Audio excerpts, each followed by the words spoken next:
Hi, this is Mary Morrissey. You and I are learning, studying, and then deepening our experience of really being able to work in harmony with the laws of the universe. And for that, we're studying a little book, just the surface of it, but we're studying a little book called Working with the Law, Raymond Hollowell. Today we move into the law of forgiveness. If you think about the word forgive, it actually means to give for one perception a higher order, a more liberating, a more freeing perception. The Course in Miracles says that to forgive is to remove a block in my awareness to love's presence, to the power that guides this universe. It's a block in me that's held by a resentment.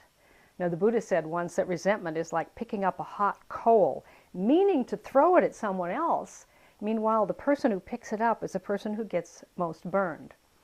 You've probably heard the old saying that to hang on to resentment or a grudge is like drinking a tiny piece of poison every day, a little drop of poison every day, and expecting the other person to be the one who gets harmed. So all of those adages really point out to us that we're dealing with energy, and the energy is given forms to move through. So when we're holding resentment, the universe reads that as we want to see and experience more things like whatever we're holding. So when he says, forgive and you shall be forgiven, it means you don't have to have that in your life anymore. Forgiveness has nothing to do with making what somebody else did or you in the past all right. It's all a learning opportunity. So glean the learning from whatever has happened in your life. Glean it. And then decide, I choose not to carry this forward as baggage with me throughout my life. Later in a prayer, Jesus says, forgive us our debts as we forgive our debtors. He's saying that there is an equality in the universe. For every action, there is an opposite and even reaction. Opposite, equal, and even reaction. So when you and I are holding resentment, that brings an opposite, equal, and even reaction in our lives. We have to have something of that energy show up.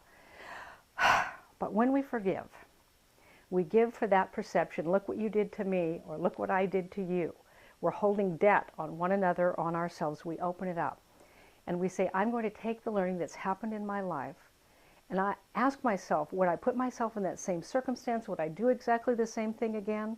And if the answer is no, then you are free to go free from here again. Forgiveness can be like daily hygiene, where you take a shower every morning and you start fresh. So right now with this video, right now at this moment with me, right now, start fresh. Keep the landscape of your mind and those who are traveling right through the streets of your mind, keep them in one thought. I wish you well. I wish you well. I wish you well. That same wish is when you're wishing for yourself. Have a great day.